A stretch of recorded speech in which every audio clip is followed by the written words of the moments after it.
ಸ್ವಾಮಿ, ಇಂದೇಕೋ ನಿಮ್ಮ ಮನಸ್ಸು ಚಿಂತಾಗ್ರಾಂತವಾಗಿದೆಯಲ್ಲ? ಹೌದು ದೇವಿ, ನನ್ನ ಮನಸ್ಸು ಖಿನ್ನತೆಗೊಳಗಾಗಿ ಏನೋ ಆತಂಕದ ಭಾವ ಕಾಡುತ್ತಿದೆ. ನಾರಾಯಣ ನಾರಾಯಣ. ಜಗದ್ರಕ್ಷಕರಾದ ಪಾರ್ವತಿ ಪರಮೇಶ್ವರರಿಗೆ ನಮೋ ನಮಃ. ಶುಭಮಸ್ತು. ಏನು ನಾರದ, ಇಂದು ನಿನ್ನ ಆಗಮನದ ವೈಖರಿಯೇ ವಿಚಿತ್ರವಾಗಿದೆಯಲ್ಲ? ನಾರದ ಬಂದ ಮೇಲೆ ಏನಾದರೂ ವಿಶೇಷ ಸುದ್ದಿ ಇದ್ದೇ ಇರುತ್ತದೆ ಅಲ್ಲವೇ ನಾರದ? ತ್ರಿಕಾಲಜ್ಞಾನಿಯಾದ ನಿನಗೆ ತಿಳಿಯದ ವಿಷಯವಾದರೂ ಏನಿದೆ ತಾಯಿ? ನಮಗೆ ತಿಳಿದ ವಿಷಯವೇ ಆದರೂ ನಿನ್ನಿಂದಲೇ ತಿಳಿಯಬೇಕೆಂಬುದು ನಮ್ಮ ಅಭಿಲಾಷೆ ಅಲ್ಲವೇ ಸ್ವಾಮಿ? ಸರಿಯಾಗಿ ಹೇಳಿದೆ ದೇವಿ. ನಾರದ, ಏನೆಂದು ಹೇಳಲಿ ಪ್ರಭು? ಭೂಲೋಕದಲ್ಲಿ ಅಂಧಕಾಸುರನೆಂಬ ಅಸುರನು ಬ್ರಹ್ಮದೇವನಿಂದ ವರ ಪಡೆದು ನನಗೆ ಯಾರೂ ಸರಿಸಾಟಿ ಇಲ್ಲವೆಂದು ಅಹಂಕಾರದಿಂದ ಮೆರೆಯುತ್ತಿದ್ದಾನೆ. ತಪೋವನದಲ್ಲಿ ಋಷಿಮುನಿಗಳ ಯಾಗ ಯಜ್ಞಾದಿಗಳಿಗೆ ಭಂಗ ತರುತ್ತಿದ್ದಾನೆ.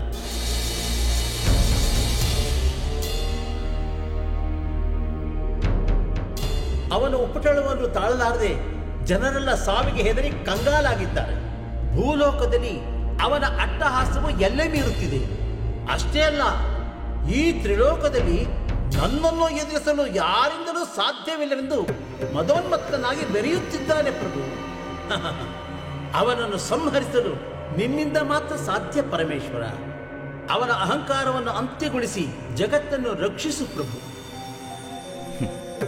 ಅಸುರರ ದುಷ್ಟಶಕ್ತಿ ಹೆಚ್ಚಾದಾಗ ಅವರ ಅಂತ್ಯಕ್ಕಾಗಿ ದೇವತೆಗಳು ಅವತರಿಸಬರಬೇಕಾಗುತ್ತದೆ.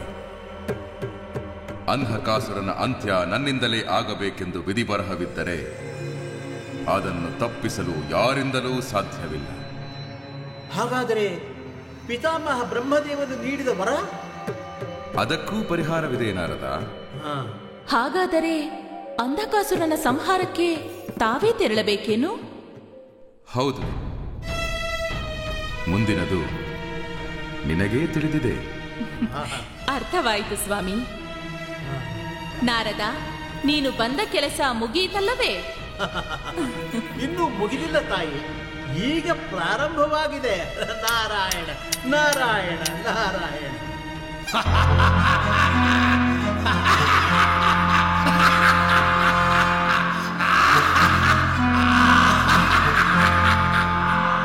ಇಡೀ ಜಗತ್ತಿಗೆ ನಾನೇ ಒಡೆಯ. ಬ್ರಹ್ಮಾದಿ ವಿಷ್ಣು ಮಹೇಶ್ವರರು ನನ್ನ ಪಾದ ಪೂಜೆ ಮಾಡಿ ನನ್ನ ಪಾದದ ನೀರನ್ನ ಕುಡಿಯಬೇಕು.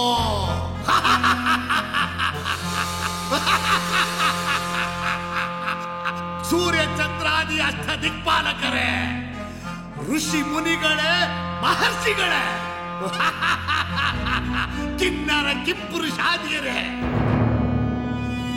ಇಂದ್ರಾದಿ ವಾಯು ವರುಣ ಅಗ್ನಿ ದೇವತೆಗಳೇ, ಬ್ರಹ್ಮ ವಿಷ್ಣು ಮಹೇಶ್ವರರೇ,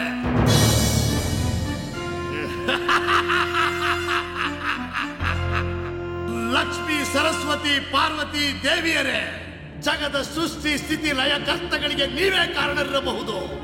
ಮೂರು ಲೋಕಗಳು ನಿಮ್ಮಿಂದಲೇ ನಡೆಯುತ್ತಿರಬಹುದು. ಆದರೆ ನಿಮ್ಮೆಲ್ಲರಿಗೂ ಸವಾಲು ಎನ್ನುವಂತೆ ನನ್ನದೇ ಆದಂತಹ ಒಂದು ಲೋಕವನ್ನು ಸೃಷ್ಟಿ ಮಾಡಿ ಅದರ ಅಧಿಪತಿ ನಾನೇ ಆಗುತ್ತೇನೆ. ಹೋಮಾದಿ ಯಜ್ಞಗಳಿಂದ ಬರುವ ಹವಿಸ್ಸನ್ನು ಸ್ವೀಕರಿಸಿ ನಾನೇ ಸರ್ವೇಶ್ವರನಾಗುತ್ತೇನೆ. ನಿಮ್ಮೆಲ್ಲರನ್ನೂ ನನ್ನ ಕಾಲಡಿಯಲ್ಲಿ ಮೆಟ್ಟಿ ಮೆರೆಯುತ್ತೇನೆ. ನಾನೇ ಬ್ರಹ್ಮ.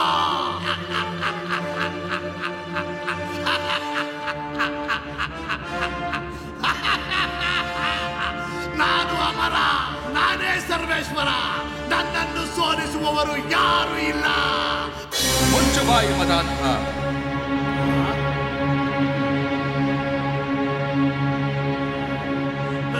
ಬೂದಿ ಬಳಕ ಶಿವ.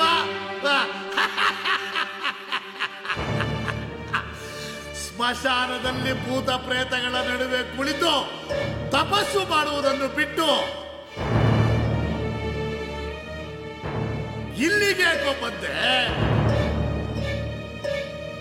ಓ, ಶಿವನಾದ ನೀನು ಶವವಾಗಿ ಸ್ಮಶಾನದಲ್ಲಿ ಹೆಣಗಳ ಜೊತೆ ಮಲಗಬೇಕೆಂಬ ಆಸೆ ಏನೋ. ಬಡಪಾಯಿ, ನಿನ್ನನ್ನು ನೋಡಿದರೆ ನನಗೆ ಅಯ್ಯೋ ಎನಿಸುತ್ತಿದೆ. ನನಗೆ ನಮಸ್ಕರಿಸಿ ನನ್ನ ದಾರಿಗೆ ಅಡ್ಡ ಬಾರದೆ ಸರಿದು ನಿಲ್ಲು. ಸರಿಯೋ? ನಿಲ್ಲು. ಬೂದಿ ಬಳಕ, ಸುಮ್ಮನೆ ದಾರಿ ಬಿಡು. ವೃದ್ಧ ನನ್ನನ್ನು ಸಿಟ್ಟಿಗೆ ಬಿಸಿ ನನ್ನಿಂದ ಸಾಯಬೇಡ. ಏಯ್ ದುರಹಂಕಾರಿ, ಸಾವು ನಿನ್ನ ನೆತ್ತಿಯ ಮೇಲೆ ಸವಾರಿ ಮಾಡುತ್ತಿದೆ. ಆದರೂ ಇಷ್ಟೊಂದು ಸೊಕ್ಕಿನ ಮಾತೆ. ನಿನ್ನನ್ನು ಸಂಹರಿಸಲೆಂದೇ ಬಂದಿರುವೆ ನಾನು. ಸಂಹಾರ? ನನ್ನ ಸಂಹಾರ? ನನ್ನ ಸಂಹಾರ ನಿನ್ನಿಂದಲೇ ಅಲ್ಲ, ಬ್ರಹ್ಮಾದಿ ವಿಷ್ಣು ದೇವತೆಗಳಿಂದಲೂ ಸಾಧ್ಯವಿಲ್ಲ, ಸಾಧ್ಯವೇ ಇಲ್ಲ. ಸಾಕು, ನಿಲ್ಲಿಸುವ ನಿನ್ನ ಒಣ ಪ್ರತಿಷ್ಠೆಯನ್ನು. ನಾನೇ ಎಂದು ಅಹಂಕಾರದಿಂದ ಮೆರೆದವರು ಯಾರೂ ಉಳಿದಿಲ್ಲ. ಅಂಧಕಾಸುರನ ಅಂತ್ಯ ಈ ಪರಶಿವನಿಂದಲೇ ಎಂದು ವಿಧಿ ನಿಯಮ ಇರುವಾಗ ಅದರಿಂದ ತಪ್ಪಿಸಿಕೊಳ್ಳಲು ನಿನ್ನಿಂದ ಸಾಧ್ಯವಿಲ್ಲ. ವಿಧಿ ವಿಧಾತನೇ ನನಗೆ ಸಾವಿಲ್ಲವೆಂದು ವರ ನೀಡಿರುವಾಗ ಬೂದಿ ಬಳಕನಾದ ನಿನ್ನಿಂದ ನನಗೆ ಸಾವೆ. ಸಾವು ಬರುವುದು ನನಗಲ್ಲ, ನಿನಗೆ. ಜೀವ ಭಿಕ್ಷೆ ನೀಡುತ್ತಿದ್ದೇನೆ, ಎಲ್ಲಾದರೂ ಹೋಗಿ ಬದುಕಿಕೋ ಬಡಪಾಯಿಯೇ. ಈ ಮೃತ್ಯುಂಜಯನಿಗೆ ಮೃತ್ಯುವಿನ ಭಯವೇ? ಏಯ್, ಮೃತ್ಯುವಿನ ಎದುರು ನಿಂತು ಮೃತ್ಯುವಿನ ಮಾತನಾಡುತ್ತಿರುವ ನಿನ್ನ ಮೃತ್ಯು ನನ್ನಿಂದಲೇ ಆಗಲಿ, ನಾನೇ ಎನ್ನುವ ನಿನ್ನ ಅಹಂಕಾರದ ಸಮಾಪ್ತಿ ಈ ಮೃತ್ಯುಂಜಯನಿಂದಲೇ ಆಗಲಿ. ಹೆಂಗಸರು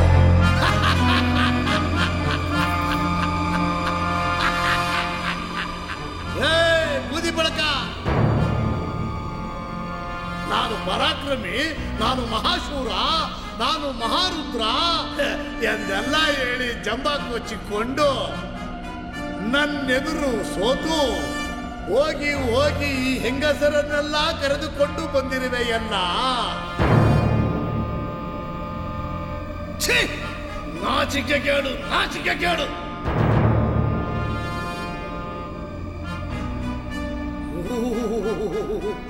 ನೋಡಲು ಬಹಳ ಸುಂದರವಾಗಿದ್ದೀರಿ. ಹೋಗಿ ಹೋಗಿ ಈ ಬೂದಿ ಬಳಕನಿಗೆ ಸಹಾಯ ಮಾಡಲು ಬಂದಿರುವಿರಲ್ಲ.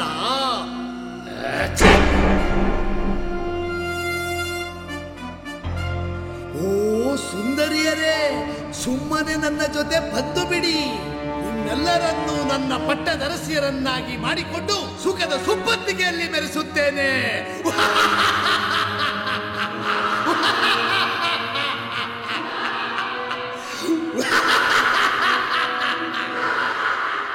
ಎಲ್ಲೋ ಕಾಮಾಂಧ, ಮೃತ್ಯು ಸ್ವರೂಪರಾದ ಈ ಸಪ್ತ ಮಾತೃಕೆಯರ ಎದುರು ನಿಂತು ಸಲ್ಲದ ಮಾತುಗಳನ್ನಾಡುತ್ತಿರುವೆಯಾ? ಜವರಾಯನ ಎದುರಿದ್ದರೂ ನಿನ್ನ ಜಂಬಕ್ಕೇನು ಕಡಿಮೆ ಇಲ್ಲ. ದೀಪ ಆರುವಾಗ ಹೆಚ್ಚು ಪ್ರಜ್ವಲಿಸುತ್ತದೆ, ಹಾಗೆ ನೀನು ಕೂಡ.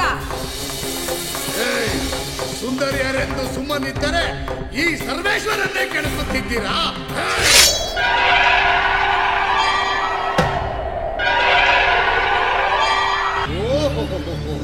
ನಿಮ್ಮೆಲ್ಲರ ನಾಲಿಗೆಗೆ ನಾನು ಹೆದರಿಕೊಳ್ಳುವೆನೆ.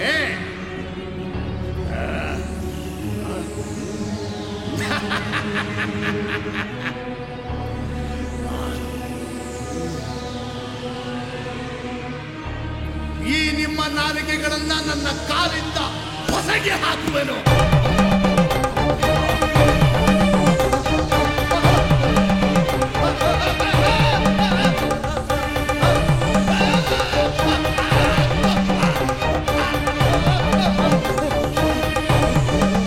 ನಿನ್ನ ದುರಹಂಕಾರ ಅಂತ್ಯವಾಗಲಿ.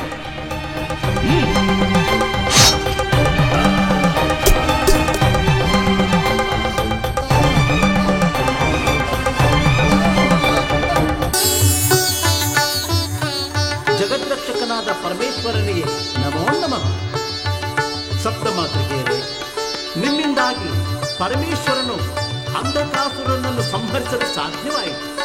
ನಿಮ್ಮ ಶಕ್ತಿ ಅಪಾರ, ನಿಮ್ಮ ಮಹಿಮೆ ಅಮೋಘ. ಲೋಕ ಕಲ್ಯಾಣಕ್ಕಾಗಿಯೇ ಜನಿಸಿರುವವರು ನೀವು. ನಿಮ್ಮಿಂದಾಗಿ ಭೂಲೋಕದ ಜನರಿಗೆ ಶಾಂತಿ, ಸುಖ, ನೆಮ್ಮದಿ ಸಿಗುವಂತಾಗಲಿ. ನಿಮ್ಮೆಲ್ಲರಿಗೂ ನಮೋ ನಮಃ.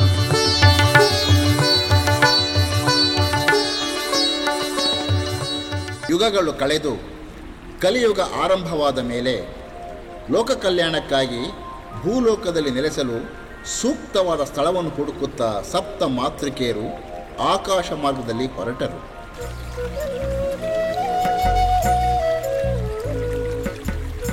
ಉತ್ತರ ಭಾಗದಿಂದ ಹೊರಟ ಅವರುಗಳು ಅಲ್ಲಿ ಎಲ್ಲಿಯೂ ಅವರಿಗೆ ಸೂಕ್ತವಾದ ಸ್ಥಳವು ಕಾಣದಿದ್ದಾಗ ದಕ್ಷಿಣದ ಕಡೆಗೆ ಹೊರಟರು.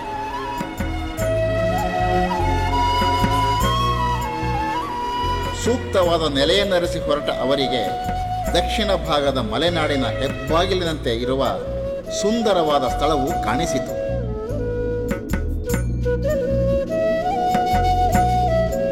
ಸಹೋದರಿಯರೇ, ನಮ್ಮ ವಾಸಕ್ಕೆ ಯೋಗ್ಯವಾದ ಸ್ಥಳವಿದು. ಇಲ್ಲಿಯೇ ನೆಲೆಸೋಣ. ಹಾಗೇ ಆಗಲಿ. ನಾನು ಮಾತ್ರ ಬೇರೆ ಸ್ಥಳಕ್ಕೆ ಹೋಗಿ ನೆಲೆಸುತ್ತೇನೆ. ಇಂದ್ರಾಣಿ, ಕೌಮಾರಿ ಹಾಗೂ ವರಾಹಿ ದೇವಿಯರು ಪ್ರಶಸ್ತವಾದ ಒಂದು ದೊಡ್ಡ ಕಲ್ಯಾಣಿಯಲ್ಲಿ ನೆಲೆಸಿ ಜಲವಾಸಿಗಳಾದರು. ಮಹೇಶ್ವರಿ, ಬ್ರಾಹ್ಮಿ ಹಾಗೂ ವೈಷ್ಣವಿ ದೇವಿಯರು ಹುತ್ತದ ರೂಪದಲ್ಲಿ ನೆಲೆಸಿದರು. ಕಾಲಾನಂತರ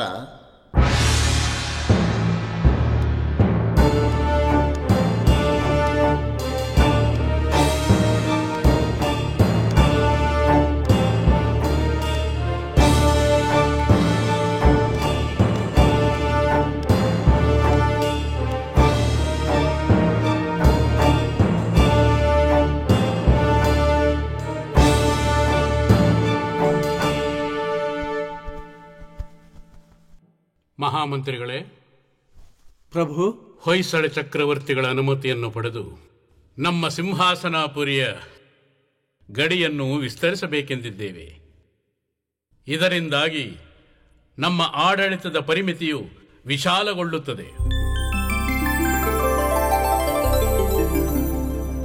ಅನೇಕ ಪಾಳ್ಯಗಾರರ ಕೋಟೆ ಕೊತ್ತಲುಗಳು ನಮ್ಮದಾಗುತ್ತವೆ. ಸಾಮಂತರೆಲ್ಲ ನಮ್ಮ ಸಾರ್ವಭೌಮತ್ವವನ್ನು ಒಪ್ಪಿ ಕಾಲಕಾಲಕ್ಕೆ ಕಪ್ಪ ಕಾಣಿಕೆಗಳನ್ನು ಸಲ್ಲಿಸುತ್ತಾರೆ. ಸತ್ಯವಾದ ಮಾತು. ತಮ್ಮ ಆಲೋಚನೆ ಸಮರ್ಪಕವಾಗಿದೆ. ಸುತ್ತಮುತ್ತಲ ಪ್ರಾಂತ್ಯದ ಪಾಳ್ಯಗಾರರು ತಾವೇ ಸಾರ್ವಭೌಮರೆಂದು ಮೆರೆಯುತ್ತಿದ್ದಾರೆ. ನಮ್ಮ ಸೈನ್ಯ ಬಲದಿಂದ ಅವರ ಸೊಲ್ಲಡಗಿಸಿ ಆ ಪ್ರಾಂತ್ಯಗಳನ್ನು ವಶಪಡಿಸಿಕೊಂಡು ನಮ್ಮ ವಿಜಯ ಪತಾಕೆಯನ್ನು ಹಾರಿಸಬೇಕು.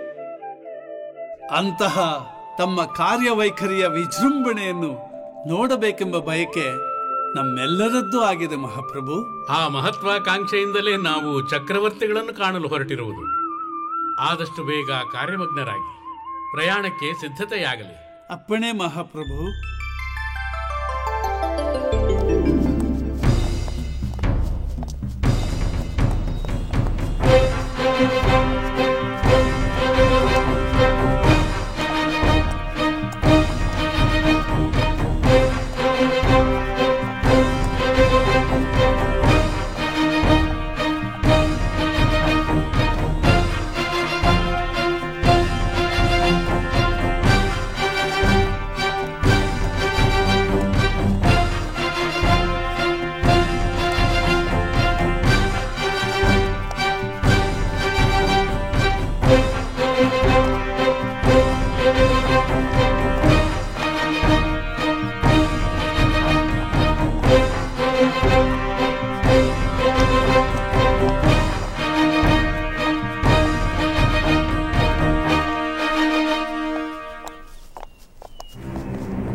ಪ್ರಭುಗಳೇ, ನಿಲ್ಲಿಸಿ, ನಿಲ್ಲಿ ನಿಲ್ಲಿ.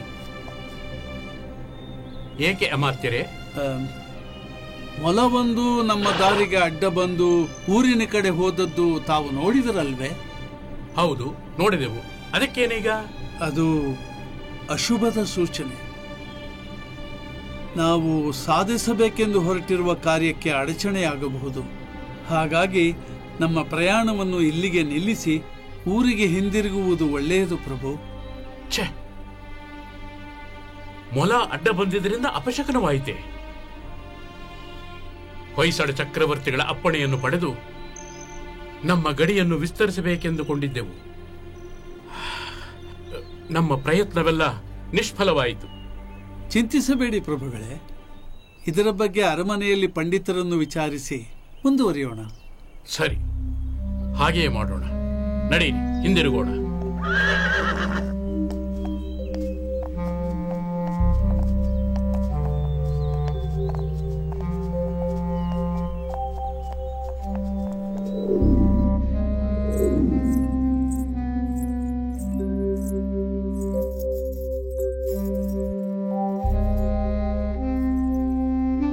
ಸ್ವಾಮಿ,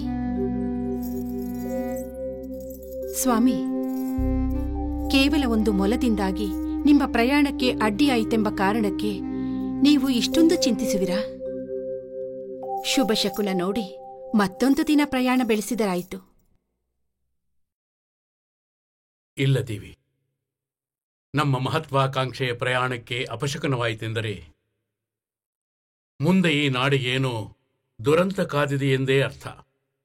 ಅದಕ್ಕೆ ಈ ನಾಡನ್ನೇ ತ್ಯಜಿಸಿ ಬೇರೆ ನಾಡಿಗೆ ಹೋಗಿ ನೆಲೆಸೋಣವೆಂದು ನಮಗನಿಸುತ್ತಿದೆ. ಹೌದು, ಅದೇ ಸರಿಯಾದ ನಿರ್ಧಾರ. ಸ್ವಾಮಿ, ಏನು ಹೇಳುತ್ತಿರುವಿರಿ ನೀವು? ಹೌದು ದೇವಿ, ಈ ನಾಡು ನಮ್ಮ ಆಡಳಿತಕ್ಕೆ ಯೋಗ್ಯವಲ್ಲ. ಮುಂದೆ ಒದಗಿ ಬರುವಂತಹ ಅನಾಹುತಗಳಿಂದ ತಪ್ಪಿಸಿಕೊಳ್ಳಲು ಈ ನಾಡನ್ನು ತ್ಯಜಿಸುವುದೇ ಸೂಕ್ತ. ಅದಕ್ಕಾಗಿಯೇ ಈ ನಿರ್ಧಾರ. ಏನೇ ಸುಪ್ನಾತಿ, ಮನೆ ಕೆಲಸ ಮಾಡೋದ್ ಬಿಟ್ಟು ಇಲ್ಲಿ ಬಂದು ಬಾಯ್ ಪಡ್ಕೊತ ಕೂತಿದ್ಯೇನೆ? ನೆನ್ನೆ ಎಲ್ಲೂ ಮನೆ ಬಿಟ್ಟು ಹೋಗ್ಬಾರ್ದು ಅಂತ ಸಾಯಂಗ್ ಹೊಡೆದ್ರು ಸಹಿತ ಮನೆ ಬಿಟ್ಟು ಬಂದು ಇಲ್ಲಿ ಕೂತಿದ್ಯಲ್ಲ? ಹೇಳು, ಯಾವನ್ನ ಮಡಿಕೊಂಡಿದ್ದ ನಿನ್ ಚಕ್ಕಂದಾಡಕ್ಕೆ? ಹೇಳು, ಎಲ್ಲವನೇ ಅವನು? ಎಲ್ಲವನೇ?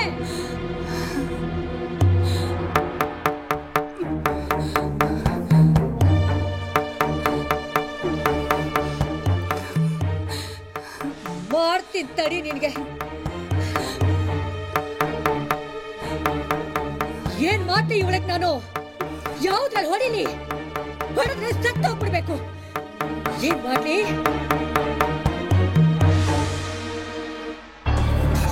ಹಾ, ಸಿಕ್ತು. ಇದ್ರಲ್ಲಿ ಹೊಡೆದ್ರೆ ಸತ್ತು ಹೋಗ್ತಾಳೆ.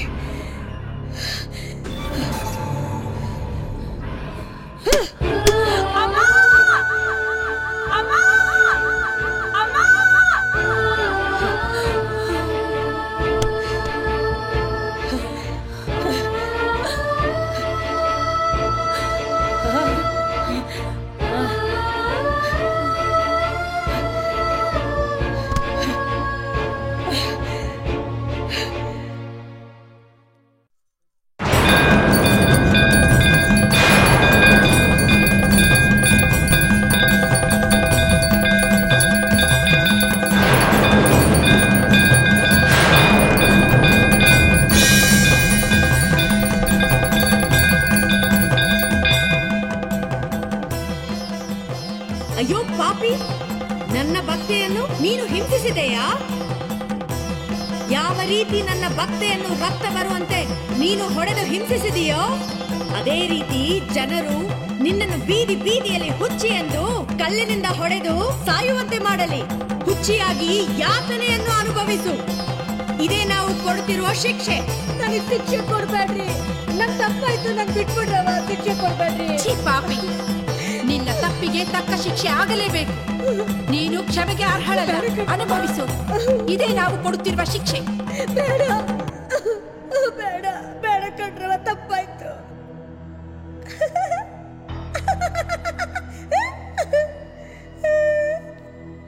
ನಾನು ಹುಚ್ಚಿ ಹುಚ್ಚಿ ಹುಚ್ಚಿ. ನಾನು ಸಾಯಿಸ್ಬಿಟ್ಟೆ ಸಾಯಿಸ್ಬಿಟ್ಟೆ. ಟುಪ್ಪಡಕ ಟುಪ್ಪಡಕ ಟುಪ್ಪಡಕ ಹುಚ್ಚಿ, ನಾನು ಹುಚ್ಚಿ.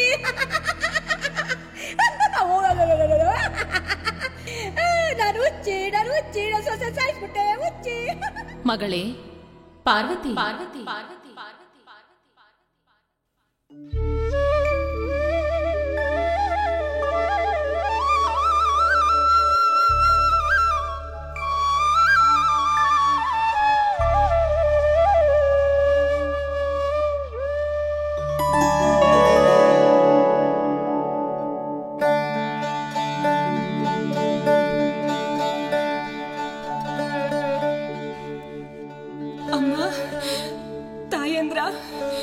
ನನ್ ಮೊರೆ ಕೇಳಿ ಬಂದ್ರ ಅಮ್ಮ?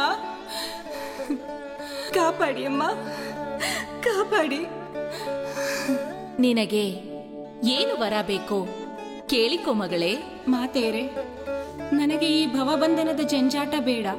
ನಾನು ಸದಾಕಾಲ ನಿಮ್ಮ ಜೊತೆಯೇ ಇದ್ದು ನಿಮ್ಮ ದರ್ಶನ ಪಡೆಯುತ್ತಿರುವ ಭಾಗ್ಯ ಅನುಗ್ರಹಿಸಿರಮ್ಮ. ಮುಕ್ತಿ ನೀಡಿ ತಾಯಂದಿರೆ, ಮುಕ್ತಿ ನೀಡಿ. ಏಕೆ ಸಂತಾನವರ ಬೇಡವೇ?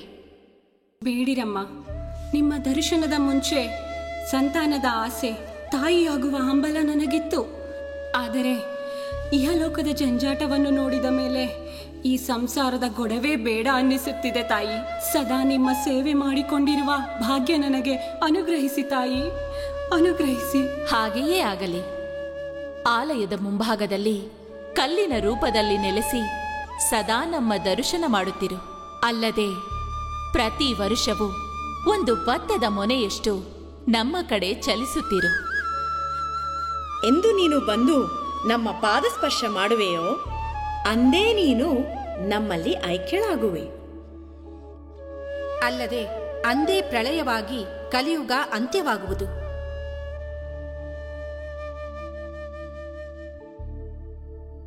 ನಿನಗೆ ಮಂಗಳವಾಗಲಿ.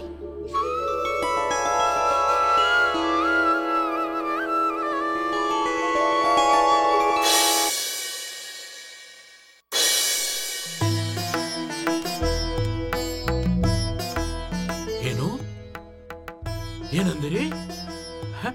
ಹಸನಾಂಬೆಯರು ಆ ಮಹಾಭಕ್ತಳಾದ ಪಾರ್ವತಿಯ ಮುಂದೆ ಪ್ರತ್ಯಕ್ಷರಾಗಿ ತಮ್ಮ ಮುಂದೆ ಶಿಲೆಯಾಗು ಎಂದು ಅನುಗ್ರಹಿಸಿದರೆ?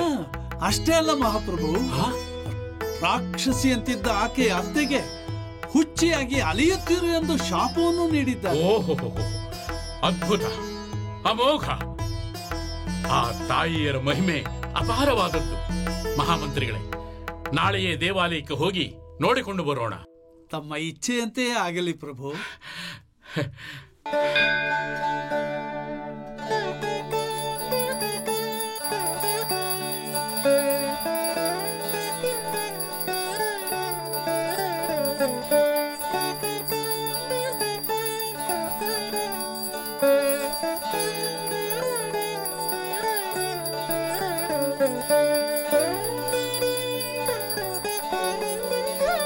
ಓಂ ಮಹಾದೇವ್ಯೈ ಚ ವಿದ್ಮಹೇ ವಿಷ್ಣುಪತ್ನ್ಯೈ ಚ ಧೀಮಹಿ ತನ್ನೋ ಲಕ್ಷ್ಮೀ ಪ್ರಚೋದಯಾತ್.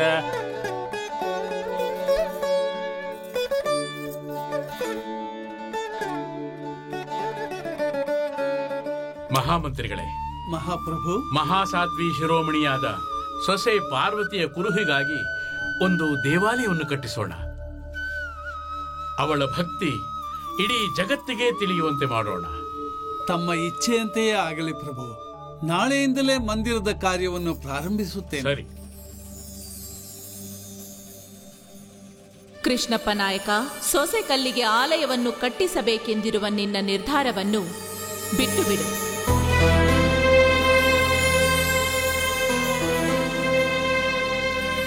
ಆ ಸೊಸೆ ಕಲ್ಲು ಒಂದು ಭತ್ತದ ಕಾಳಿನ ಮೊನೆಯಷ್ಟು ವರುಷ ವರುಷ ಚಲಿಸುತ್ತಾ ಬರುತ್ತದೆ. ಅದು ಯಾವಾಗ ಬಂದು ನಮ್ಮನ್ನು ಸ್ಪರ್ಶಿಸುತ್ತದೆಯೋ ಅಂದೇ ಪ್ರಳಯವಾಗಿ ಕಲಿಗಾಲ ಅಂತ್ಯವಾಗುತ್ತದೆ.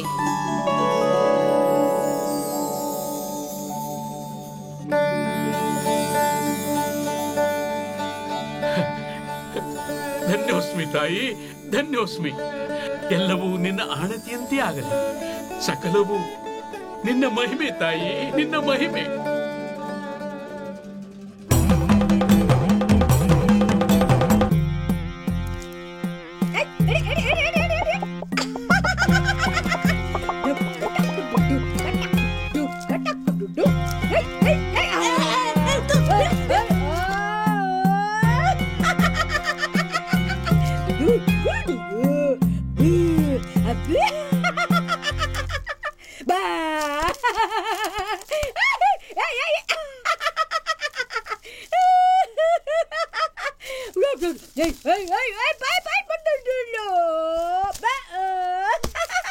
ಗಂಡಾಳ್ಗಿತ್ತಿ ಮಾಡಿದ ತಪ್ಪಿಗೆ ಸರಿಯಾದ ಶಿಕ್ಷೆ ಅನ್ಭವಿಸ್ತಾಳೆ. ಮಾಡಿದ್ದು ನೋ ಮಾರಾಯ.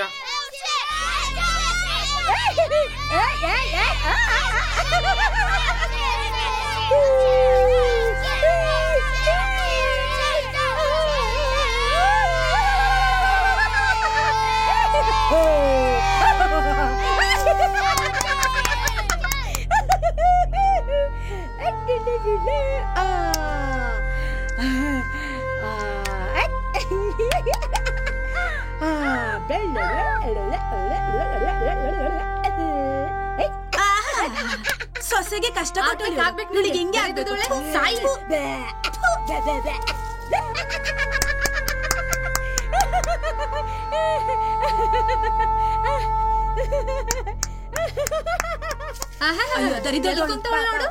ಸಾಯಿ ಹುಚ್ಚಿ.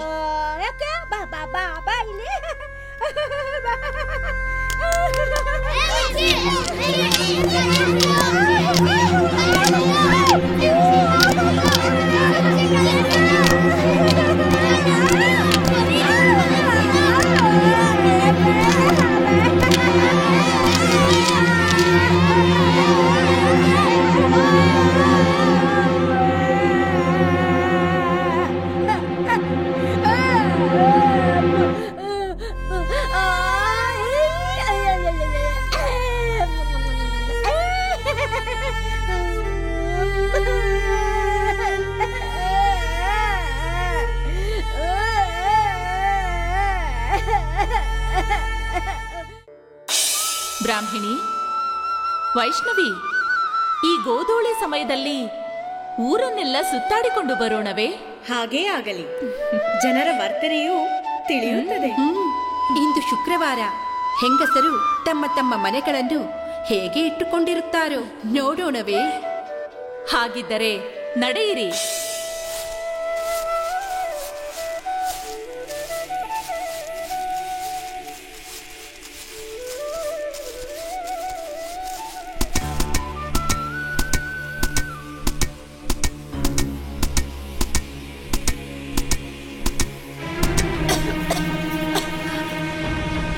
ಏನಿದು ಇಷ್ಟೊಂದು ಘಾಟು?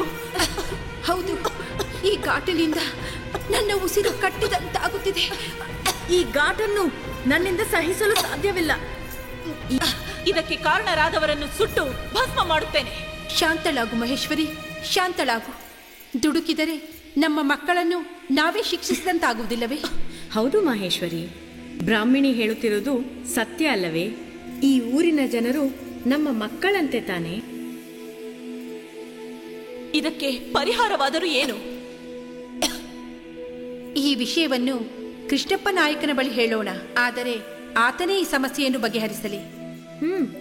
ಒಂದು ವೇಳೆ ಆಗದಿದ್ದರೆ ನಾವೇ ಈ ಸ್ಥಳವನ್ನು ತ್ಯಜಿಸಿ ಹೋಗೋಣ. ಸರಿ, ಹಾಗೆಯೇ ಆಗಲಿ.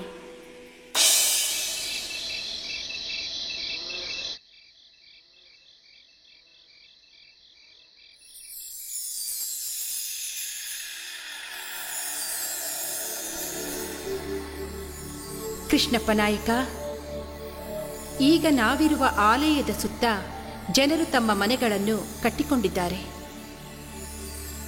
ಆದ್ದರಿಂದ ಮನೆಗಳಿಂದ ಬರುವ ಧೂಳು, ಮೆಣಸಿನ ಘಾಟು, ಒಗ್ಗರಣೆಯ ವಾಸನೆ ನಮ್ಮಿಂದ ಸಹಿಸಲು ಸಾಧ್ಯವಾಗುತ್ತಿಲ್ಲ. ನಮ್ಮ ನೆಮ್ಮದಿಗೆ ಭಂಗವಾಗುತ್ತಿದೆ. ಹಾಗಾಗಿ ಆ ರೀತಿ ವಾಸನೆ ಬರದಂತೆ, ಅಂತಹ ವಸ್ತುಗಳನ್ನು ಉಪಯೋಗಿಸದಂತೆ ಜನರಿಗೆ ನೀನು ಸೂಚನೆ ನೀಡು. ಒಂದು ವೇಳೆ ಅದು ಸಾಧ್ಯವಾಗದಿದ್ದರೆ ನಾವೇ ಆ ಸ್ಥಳವನ್ನು ತ್ಯಜಿಸಿ ಬೇರೆಡೆಗೆ ಹೋಗುತ್ತೇವೆ. ಎಚ್ಚರಿಕೆ!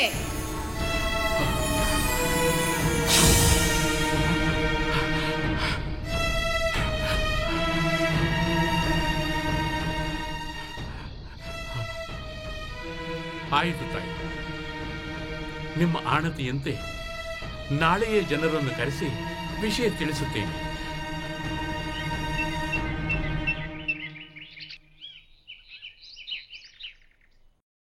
ಪ್ರಭು, ತಾವು ಹೇಳ್ತಿರೋದೇನೋ ಸರಿ, ಆದರೆ ರೈತಾಪಿ ಜನರಾದ ನಾವು ಖಾರದ ಪುಡಿ ಹಾಕದೆ, ಒಗ್ಗರಣೆ ಹಾಕದೆ, ಮನೆಗಳಿಗೆ ಸುಣ್ಣ ಬಣ್ಣ ಬಳಿದೆ ಅದರಲ್ಲೂ ಅಡುಗೆ ಮನೆಯಲ್ಲಿ ಹೊಗೆ ಬರ್ದಂಗೆ ತಡೆಯೋದು ಸಾಧ್ಯವಿಲ್ಲ ಪ್ರಭು, ಕ್ಷಮಿಸಬೇಕು. ಹೌದು ಪ್ರಭು, ನಾವು ಮಾಂಸ ತಿನ್ನೋರು, ಮಡಿ ಮೈಲ್ಗೆ ನಮ್ಗೆ ಗೊತ್ತಿಲ್ಲ ಪ್ರಭು. ಈಗ ಇದ್ದಕ್ಕಿದ್ದಂಗೆ ಎಲ್ಲವನ್ನು ಬಿಟ್ಬಿಡಿ ಅಂದ್ರೆ ಅದು ಹೆಂಗೆ ಬದುಕೋದು? ಬರೀ ಸೊಪ್ಪು ಸದೆ ತಿನ್ಕೊಂಡಿದ್ರೆ ನಮ್ ರೈತಾಪಿ ಮಕ್ಕಳು ಹೊಲ ಗದ್ದೆಗಳಿಗೋಗಿ ಅದ್ ಹೆಂಗ್ ಕೆಲಸ ಮಾಡೋದು? ನೀವೇ ಹೇಳಿ ಪ್ರಭು. ಪ್ರಭು, ಬೇಕಂದ್ರೆ ನಾವೇ ಊರ್ ಬಿಟ್ಟು ಹೋಗ್ತೀವಿ, ಅಲ್ಲಿಂದಲೇ ತಾಯಿ ಸೇವೆ ಮಾಡ್ತೀವಿ. ಅವರೇ ಇಲ್ಲ ಅಂದ್ರೆ ನಾವೆಲ್ಲಿ ಪ್ರಭು? ಆದ್ರೆ ತಾಯಂದಿರು ಮಾತ್ರ ಈ ಊರ್ ಬಿಟ್ಟು ಹೊರಗಡೆ ಹೋಗ್ಬಾರ್ದು ಪ್ರಭು. ಅವ್ರ ದಯೆಯಿಂದಲೇ ನಾವು ಸುಖವಾಗಿರೋದು. ಹೌದು ಪ್ರಭು, ದೇವತೆಗಳು ಬೇಕಾದ್ರೆ ಇಲ್ಲೇ ಇರ್ಲಿ, ನಾವು ಬೇರೆ ಕಡೆ ಹಟ್ಟಿ ಕಟ್ಕೊಂಡು ದೂರದಿಂದ ನಾವು ಸೇವೆ ಮಾಡ್ಕೊಂಡು ಇರ್ತೀವಿ ಪ್ರಭು. ಎಂಥ ಸಂದಿಗ್ಧ ಪರಿಸ್ಥಿತಿ! ಏನು ಮಾಡುವುದು? ಪ್ರಜೆಗಳು ಊರನ್ನು ಬಿಡುತ್ತೇವೆ ಎನ್ನುತ್ತಿದ್ದಾರೆ, ಮಾತೆಯರು ಕೂಡ ಆಲಯ ತೊರೆದು ಹೋಗುತ್ತೇವೆ ಎನ್ನುತ್ತಿದ್ದಾರೆ. ಏನು ಮಾಡುವುದು? ಮಹಾಮಂತ್ರಿಗಳೇ, ನಮ್ಮ ಪ್ರಜೆಗಳು ನೆಮ್ಮದಿಯಿಂದ ಇರಬೇಕು, ಹಾಗೆಯೇ ದೇವಿಯರು ಇಲ್ಲೇ ನೆಲೆಸಿರಬೇಕು. ಇದಕ್ಕೆ ನಿಮ್ಮಲ್ಲಿ ಪರಿಹಾರವಿದೆಯೇ?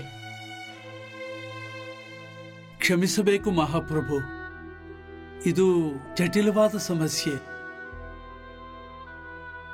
ಅಷ್ಟು ಸುಲಭದಲ್ಲಿ ಇದನ್ನು ಬಗೆಹರಿಸುವುದು ಅಸಾಧ್ಯ. ತಾಯಂದಿರಾದ ಹಸನಾಂಬೆಯವರೇ ಜ್ಞಾನಿಗಳು, ಅವರುಗಳೇ ಇದಕ್ಕೊಂದು ಪರಿಹಾರವನ್ನು ಸೂಚಿಸಿ ನಮ್ಮ ಮೇಲೆ ಕೃಪೆ ತೋರಿ ಸಮಸ್ಯೆಯನ್ನು ಅವರೇ ಬಗೆಹರಿಸಬೇಕು ಪ್ರಭು. ಹೌದು ಪ್ರಭು, ಮಹಾಮಂತ್ರಿಗಳು ಹೇಳುತ್ತಿರುವುದು ಸರಿಯಾಗಿಯೇ ಇದೆ. ಹೌದು ಪ್ರಭು, ಮಹಾಮಂತ್ರಿಗಳು ಹೇಳ್ದಂಗೆ ಆಗಲಿ. ಹೌದು ಪ್ರಭು, ಹೌದು ಹೌದು. ಆಯ್ತು ಆಯ್ತು, ನಿಮ್ಮೆಲ್ಲರ ಇಚ್ಛೆಯಂತೆ ಆ ದೇವಿಯರ ಬಳಿಗೆ ಹೋಗಿ ಪ್ರಾರ್ಥಿಸೋಣ.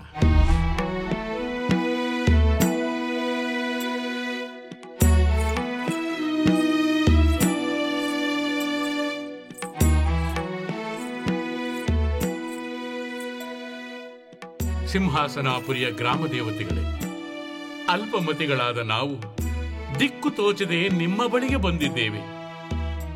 ನಮ್ಮ ಅಳಿವು ಉಳಿವು ಎಲ್ಲವೂ ನಿಮ್ಮ ಕೈಯಲ್ಲಿದೆ. ದೇಹ ಬೇಕೋ ಉಸಿರು ಬೇಕೋ ಎನ್ನುವಂತಾಗಿದೆ ನಮ್ಮ ಪರಿಸ್ಥಿತಿ. ಅಮ್ಮ, ಈ ಧರ್ಮ ಸಂಕಟದಿಂದ ನಮ್ಮನ್ನು ಪಾರು ಮಾಡಿ. ನೀವು ಲೋಕ ಕಲ್ಯಾಣಕ್ಕಾಗಿಯೇ ಅವತರಿಸಿ ಬಂದಿರುವ ಶಕ್ತಿ ಮಾತೆಯರು. ಈ ಸಂಕಷ್ಟದಿಂದ ನಮ್ಮನ್ನು ಉದ್ಧರಿಸಿ ತಾಯಿ, ಕನಿಕರಿಸಿ, ಕೃಪೆ ತೋರಿ ತಾಯೇ, ಕೃಪೆ ತೋರಿ. ಭಕ್ತ ಕೃಷ್ಣಪ್ಪ ನಾಯಕ, ನವಮಿ ಹಬ್ಬದ ನಂತರ ಬರುವ ಬಲಿಪಾಡ್ಯಮಿಯ ಮಾರನೇ ದಿನ ದೇವಾಲಯದ ಬಾಗಿಲನ್ನು ಮುಚ್ಚಿರಿ. ಆಗ ನಮ್ಮ ಏಕಾಂತವಾಸಕ್ಕೆ ಭಂಗವಿರುವುದಿಲ್ಲ. ಮುಂದೆ ಬರುವ ಆಶ್ವೀಜ ಮಾಸದ ಹುಣ್ಣಿಮೆಯ ನಂತರ ಬರುವ ಗುರುವಾರದಂದು ಆಲಯದ ಬಾಗಿಲನ್ನು ತೆರೆಯಿರಿ. ಆಶ್ವೀಜ ಮಾಸದ ಹುಣ್ಣಿಮೆಯ ನಂತರ ಬರುವ ಗುರುವಾರದಿಂದ ಬಲಿಪಾಡ್ಯಮಿಯ ಮಾರನೇ ದಿನದವರೆಗೂ ನಾವು ಭಕ್ತರಿಗೆ ದರ್ಶನವನ್ನು ನೀಡುತ್ತೇವೆ. ಆ ಸಮಯದಲ್ಲಿ ನಮ್ಮ ದರ್ಶನವನ್ನು ಮಾಡಿ ಯಾರು ಭಕ್ತಿಯಿಂದ ಪೂಜೆ ಸಲ್ಲಿಸುತ್ತಾರೋ ಅಂತಹವರ ಸಕಲ ಇಷ್ಟಾರ್ಥಗಳನ್ನು ಈಡೇರಿಸುತ್ತೇವೆ, ಸನ್ಮಂಗಳವನ್ನುಂಟು ಮಾಡುತ್ತೇವೆ. ಧನ್ಯೋಸ್ಮಿ ತಾಯೇ, ಧನ್ಯೋಸ್ಮಿ. ಅಮ್ಮ, ನಮ್ಮದೊಂದು ಭಿನ್ನಪ. ಕೇವಲ 9 ರಿಂದ 10 ದಿನಗಳ ಮಾತ್ರ ನೀವು ದೇವಾಲಯದಲ್ಲಿ ಇರುವಿರೆಂದು ಹೇಳಿದಿರಿ. ಅದಾದ ನಂತರ ತಾವು ಇರುವ ಕುರುಹಾದರೂ ಏನು ತಾಯಿ? ಬಲಿಪಾಡ್ಯಮಿಯ ಮಾರನೇ ದಿನ ಆಲಯದ ಬಾಗಿಲನ್ನು ಮುಚ್ಚುವ ಮುನ್ನ ನಮಗೆ ಹೂವಿನಿಂದ ಅಲಂಕಾರ ಮಾಡಿ 2 ದೀಪಗಳನ್ನು ಹಚ್ಚಿ ಬಾಗಿಲನ್ನು ಮುಚ್ಚಿರಿ. 1 ವರ್ಷದ ನಂತರ ಆಲಯದ ಬಾಗಿಲನ್ನು ತೆರೆದಾಗ ಕೂಡ ಅಲಂಕರಿಸಿದ ಹೂವು ಬಾಡದೆ ಯಥಾಸ್ಥಿತಿಯಲ್ಲಿರುತ್ತದೆ. ಅಲ್ಲದೆ ನಂದಾ ದೀಪಗಳು ಆರದೆ ಉರಿಯುತ್ತಿರುತ್ತವೆ. ಇವೆ ನಾವು ಈ ಸ್ಥಳದಲ್ಲಿ ಇರುವುದರ ಕುರುಹು. ಮತ್ತೊಂದು ಎಚ್ಚರಿಕೆ: ದೇವಾಲಯದ ಬಾಗಿಲನ್ನು ತೆರೆಯುವ ಮುನ್ನ ಆಲಯದ ಬಾಗಿಲ ಎದುರುಗಡೆ ಒಂದು ಫಲಬಿಟ್ಟ ಬಾಳೆ ಗಿಡವನ್ನು ನಿಲ್ಲಿಸಿ ಬಾಗಿಲನ್ನು ತೆರೆದಾಕ್ಷಣ ಬಿಚ್ಚುಗತ್ತಿಯಿಂದ ಒಂದೇ ಏಟಿಗೆ ಆ ಬಾಳೆ ಮರವನ್ನು ಕತ್ತರಿಸಬೇಕು. ಅದಾದ ನಂತರವೇ ನಮ್ಮ ದರ್ಶನ ಸಾಧ್ಯ. ಈ ಕಾರ್ಯವನ್ನು ನಿನ್ನ ನಂತರವೂ ಕೂಡ ನಿನ್ನ ಅರಸು ವಂಶಸ್ಥರೇ ನಡೆಸಬೇಕು. ತಿಳಿಯಿತೆ? ಈ ಪದ್ಧತಿಯು ಕಲಿಗಾಲ ಇರುವವರೆಗೂ ವರುಷ ತಪ್ಪದೆ ನಡೆಯುತ್ತಿರಬೇಕು. ಇದೇ ನಾವು ನಿನಗೆ ನೀಡುತ್ತಿರುವ ಪರಿಹಾರ. ಧನ್ಯ ತಾಯಂದರೆ, ಧನ್ಯ. ನಿಮ್ಮ ಆಣತಿಯಂತೆ ಆಗಲಿ. ನೀವು ಹೇಳಿರುವುದನ್ನು ಶಿರಸಾವಹಿಸಿ ಪಾಲಿಸುತ್ತೇವೆ.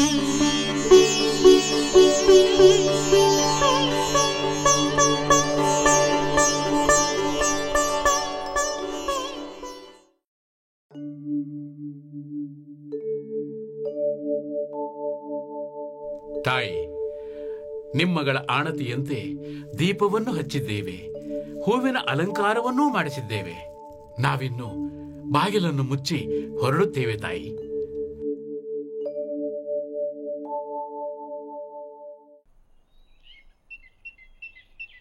ಸದ್ದು, ಮಹಾರಾಜರು ಬರುತ್ತಿದ್ದಾರೆ.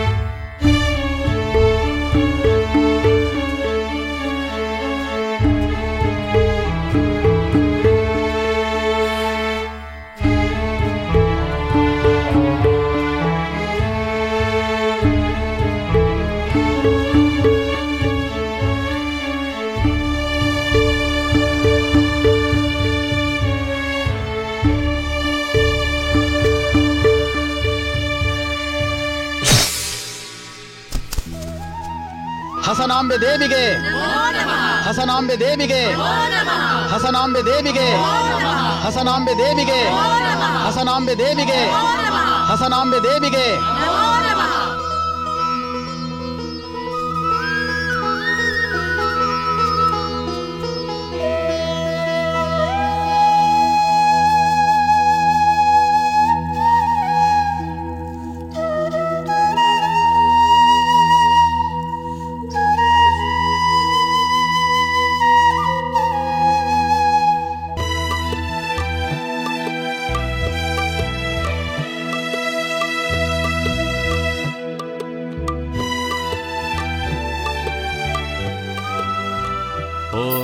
कात्यायनाय विद्महे कन्याकुमारी धीमहि तन्नो दुर्गे प्रचोदयात्. ओम महादेव्यै च विद्महे विष्णुपत्न्यै च धीमहि तन्नो लक्ष्मी प्रचोदयात्. ओम शांति शांति शांति. ಪ್ರಭುಗಳೇ, ಪರಮಾಶ್ಚರ್ಯ. ನಂದಾದೀಪವು ವರ್ಷ ಕಳೆದರೂ ಇನ್ನೂ ಉರಿಯುತ್ತಲೇ ಇದೆ. ಅಂದು ಮಾಡಿದ ಹೂವಿನ ಅಲಂಕಾರ ಇಂದಿಗೂ ನೂತನವಾಗಿದೆ. ಎಲ್ಲವೂ ಆ ತಾಯಿ ಹಸನಾಂಬೆಯ ಮಹಿಮೆ ಅಮಾತ್ಯರೆ.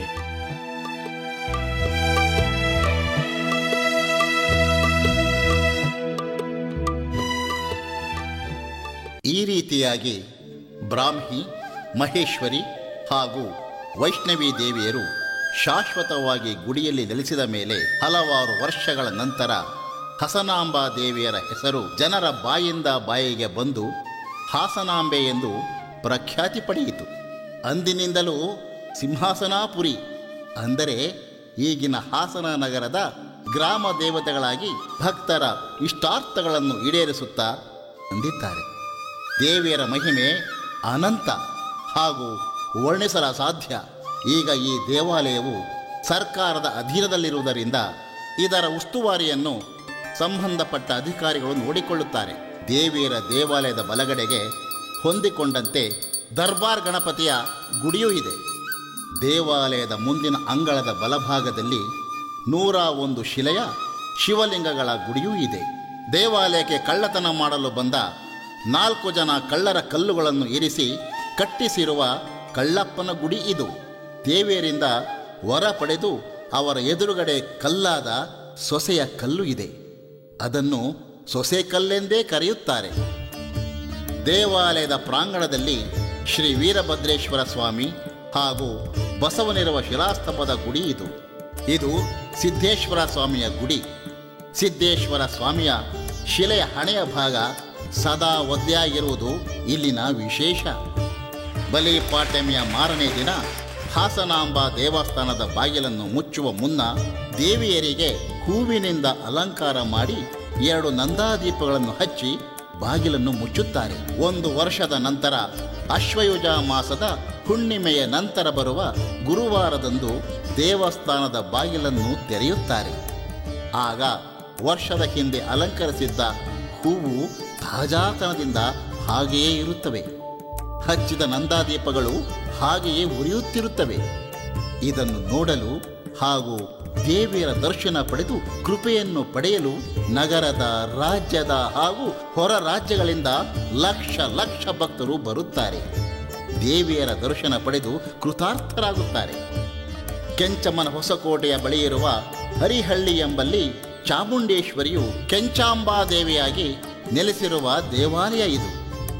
ನಂಬಿ ಬಂದ ಭಕ್ತರ ಇಷ್ಟಾರ್ಥಗಳನ್ನು ಈಡೇರಿಸುತ್ತಾ ದೇವಿಯು ಸಕಲರ ಕಣ್ಮಣಿಯಾಗಿ ನೆಲೆಸಿದ್ದಾಳೆ. ಈ ಚಿತ್ರ ನೋಡಿದ ಸಕಲರಿಗೂ ದೇವಿಯರು ಸನ್ಮಂಗಳಗಳನ್ನು ಉಂಟು ಮಾಡುತ್ತಾರೆ.